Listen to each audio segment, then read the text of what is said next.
stavi bolan ko prošli put, ono zastave kako smo predali. Ja, tako. A ko je sad? O, Miške, stari druže, pa gdje si bolan ko nas zavadi pa se nikad više ne javljaš? Ma nazvao bi ja češće druže nego nije do mene, ovdje u Kini ti je sve jeftino, znaš kakve su ove kineske cijene, a samo im je bogam roaming isto bosanski. Pa šta bolan ima, kako je tamo u Kini? Ma zeznuta brate, evo juče se u komšiluku bila neke dvije familije bez nešto posvađaše, na kraju je bilo 200 povrijeđenih. Au, zeznuta jarane pravo. Nego čitam na bhsupersport.com da si ipak dobio poziv da ćeš igrati za reprezentaciju. Pa eto, šta očekuješ od utakmice, kakva atmosfera i to? Ma brate, šta da ti kažem, ima da ih pobjedimo, ništa drugo. Nego sreća naša što ne igramo s Albancima. Zamisli da igramo s Albancima i pobjedimo ih, bolan, pa sutra bi Raje hljeb poskupio 3 puta.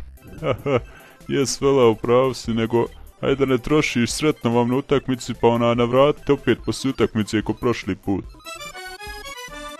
Otkud se on siti jedan mene zove? Kaj ima maminju? Ante, nazvao sam samo da kažem da nabijem i tebe i 4 fudbal i kafansku TV i sve vas. A za kaj se itiš na nas? Jel ti to ispa sapun pa je tebe neko nabija dok si bija zatvoren, a? Kad smo već kod tog, otkud to da si izašao tako brzo? Ma dođe juče upravnik kod mene i počeo od mene pričat glupost kako je on glavni i kako ja moram prat pravila i kaže ili ćeš slušati ili letiš van. I eto mene. Kakav nam je ovaj pravni sistem, nije ni čudo da se ljubija podu sudnici. A bježi, ja ćemo da snimamo emisiju. O, rođače, vidi ko se setio. Alo, Mihajlo! Nek si vala si ti setio da nazoveš. Baš sam te htio pitat što zabrani igračima seks. Pa zar ona 40 ne znači samo seks Srbina spašava? I ti to ljudima oduze, čoveče.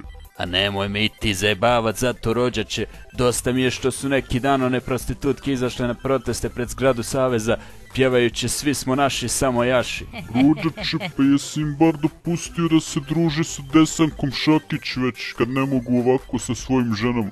Jesam, ali mislim da nisam trebao. Pola ekipe se žali na povrede zgloba, ne mogu mi takvi igrat. Aj, valjda će biti spremni za tekmu, Nego ovako kad se već nazvo, imaš li mi što ovako izjaviti pred utakmicu i to što očekuješ, kako će biti? Ma ništa, naravno da idemo po pobedu, a navijače bi samo zamolio da ne nose lovačke puške na utakmicu, ipak je onaj Srna samo igrač, nije to neka životinja.